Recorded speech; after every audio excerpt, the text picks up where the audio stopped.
In a peaceful kingdom far away, a secret rule holds everyone captive. But one day, someone dares to question it. What happens next will leave you speechless.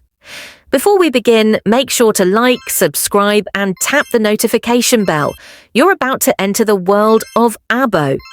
A long time ago, in a quiet part of Nigeria, there was a great kingdom called Abo. The people of Abo were proud and strong. They had farms, markets, and festivals that brought joy to the land. But above all, they had a king. His name was King Okogie. King Okogie had ruled the kingdom for many, many years. When he was young, he was wise, strong, and fair. He led the people well. They loved him, and he loved them too. But now things were different. King Okogie had grown very old, so old that he could no longer sit on his throne. He stayed in his room every day, too weak to speak or even open his eyes. His hair was white like cotton. His skin was thin and wrinkled. His voice, once loud and proud, was now barely a whisper. The problem was this. In Abo, no one could become king until the old king died. That was the rule. It had always been that way. So even though King Okogie could no longer lead, no new king was allowed to take his place. At first, the people waited patiently, but soon things started going wrong. The markets were no longer safe. Thieves stole from traders. Fights broke out in the streets. Some of the king's advisors began using their power to do evil things. The land that was once peaceful had become full of fear and confusion. But still, the elders said, "We cannot choose a new king, not until the old king dies." Among the people of Abo was a young man named Ife. Ife was the grandson of King Okogie. He was brave, smart, and kind. He saw how the kingdom was suffering, and it made his heart heavy. He could not understand why no one was doing anything about it. One day, Ife sat on a rock under a big tree, thinking deeply. Why was this rule made in the first place? He asked himself. Why must we wait for the king to die, even when the kingdom is falling apart? That question would lead him down a path that would change the history of Abo forever. Ife could not sleep that night. His thoughts kept spinning like a wheel. He had to know the reason behind the rule. Why must the people of Abo suffer just because the king was still alive? There had to be a reason. The next morning, as the sun rose over the hills, Ife walked to the far end of the kingdom. There, in a quiet hut near the forest, lived the oldest man in Abo. His name was Pa Udele. Pa Udele was over 100 years old. He had seen many things in his life. People said he had memories older than the tallest tree in the village. If anyone knew the truth, it would be him. Ife bowed respectfully and said, "Good morning, Pa Udele. I have come to ask you something important." The old man smiled gently. "Speak, my son." Ife looked serious. "Why do we have the rule that a new king cannot be chosen until the old one dies? The kingdom is falling apart. People are suffering. Why must we wait?" Pa Udele was quiet for a moment. Then he looked into Ife's eyes and said, "Long ago, before you were born, Abo had a different rule. Back then, a new king could be crowned even while the old king was still alive." Ife leaned forward, listening closely. "But one day," Pa Udele continued, "a new king was crowned while the old king was still alive. At first, everything seemed fine, but soon the people stopped respecting the old king. They mocked him, calling him useless and weak. They stopped bringing him food. They didn't visit him. He died alone and in sadness." Ife felt a chill run down his spine. "That pain," Pa Udele said softly, "was too much for the elders to bear. So they made a new law. No new king shall rise until the old one returns to the earth. It was to protect the honor of every king." Ife was silent for a long time. He understood now. The rule was not made out of foolishness. It was made out of pain. But still, the kingdom was falling apart. Pa Udele shook his head. "The rule has come to stay, Ife. We must wait." But Aoife stood up slowly, his eyes burning with quiet fire.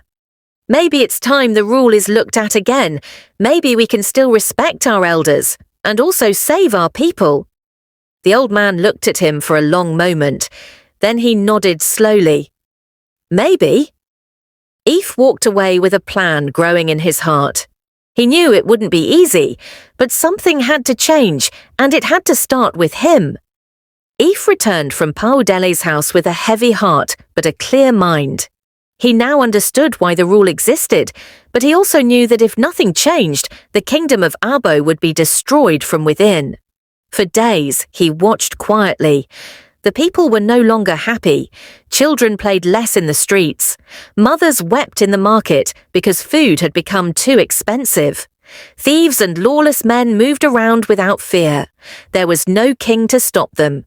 The elders were silent, hiding behind an old rule. Aoife could not bear it any more. One morning, he stood in the center of the market square and raised his voice. "My name is Aoife, grandson of King Ukogi," he said, "and I say the kingdom is suffering." People stopped to listen. Our king is still alive, but he can no longer lead us. Yet no one is allowed to step forward. Our rule has become a chain around our necks. The crowd grew larger. Women carrying baskets stopped to listen. Men dropped their tools. Children sat quietly at their mother's feet. "I went to the oldest man in Abo," Aoife continued, "and I learned why the rule was made. It was to protect our kings from shame. But must we watch our kingdom fall just because of something that happened long ago?" the people murmured. Heads nodded. "Can we not honor the old king and still choose someone strong to lead us?" The murmurs grew louder. Someone shouted, "Yes!" Then another voice, "It's true!" Then another, "We want peace again!"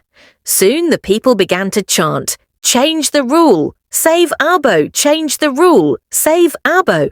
That day, a crowd of hundreds marched with Aoife to the palace. They did not carry weapons. They did not shout in anger. They walked with hope. The elders and priests hearing the noise came out to see what was happening. Their faces were full of worry. "What is the meaning of this?" one of them asked. Aoife stepped forward. "We are not here to fight. We are here to speak. The rule must be looked at again. Our people are crying." The elders were silent. They looked at one another. The priests whispered among themselves. Finally, the high priest said, "Go home, all of you. We will meet tonight and speak on this matter.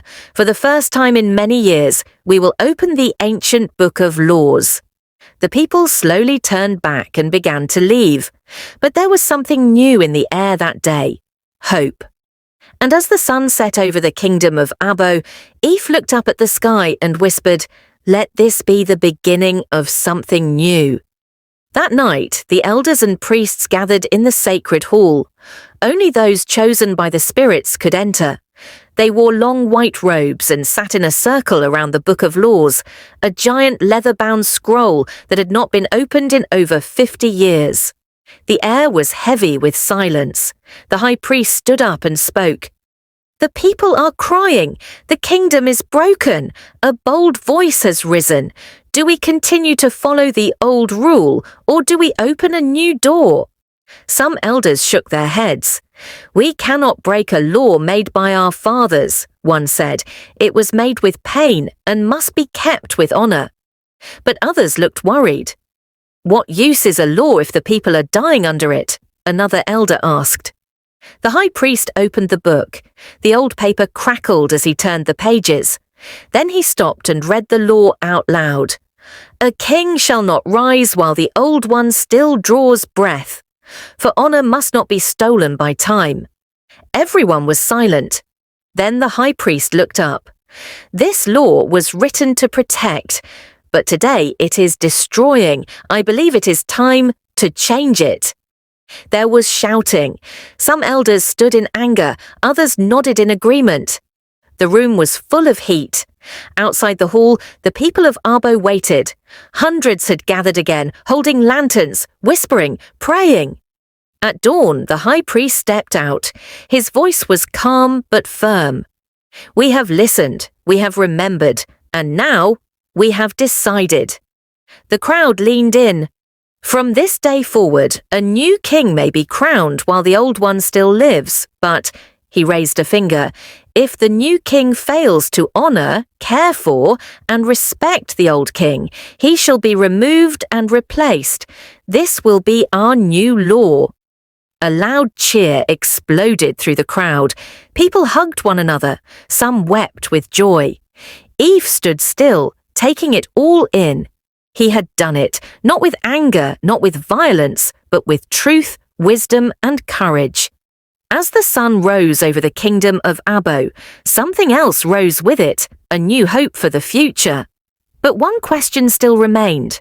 Who would be the next king? The whole kingdom buzzed with excitement. For the first time in many years, the sound of drums returned to the village square.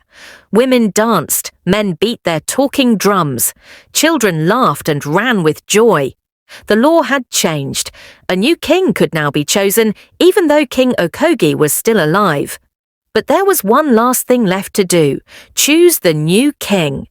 The elders and priests met again, this time in peace. They looked through the royal bloodline, thinking carefully about who was wise, strong, and loved by the people. It didn't take long before one name kept coming up. Yves, the young man who had spoken up. The one who had not only asked questions, but had also listened. The one who led the people with courage and without violence. When the elders told Aoife, he was surprised. "Me?" he asked, eyes wide. "But I am still learning. I only did what I thought was right." The high priest placed a hand on his shoulder. "That is why you are ready." And so, under the great Iroko tree in the middle of the village, the people gathered once more. The drums beat louder, the dancers moved faster, and Aoife, dressed in a simple white robe, stepped forward. As he knelt before the elders, they poured oil on his head and placed the royal beads on his wrists. The high priest lifted his hands. "From this day forward, let it be known across the land, Yves is now King of Abo." The crowd shouted with joy. But Yves did something unexpected. He turned and walked toward the palace, toward the quiet room where King Okogie lay on his bed. Aoife knelt beside his grandfather, held his hand gently, and whispered, "I will honour you, Baba. I will lead with your strength, and I will never forget your love." A single tear rolled down the old king's cheek. From that day on, peace returned to Abo. The markets were safe again, the people were happy, and every year, during the harvest festival, King Yves would tell the story of how one voice can change a nation if it speaks with truth, respect, and love. And so, the kingdom of Abo entered a new dawn. And that's how one voice, one question, and one bold step changed the entire kingdom of Abo. Lesson: never be afraid to speak up for what's right, even when tradition says otherwise. Change doesn't always come with noise. Sometimes it comes with courage. If you enjoyed this story, please give it a thumbs up, share it with someone you care about, and don't forget to subscribe and click that notification bell so you never miss another inspiring tale. Thanks for watching, my amazing friends. See you in the next one.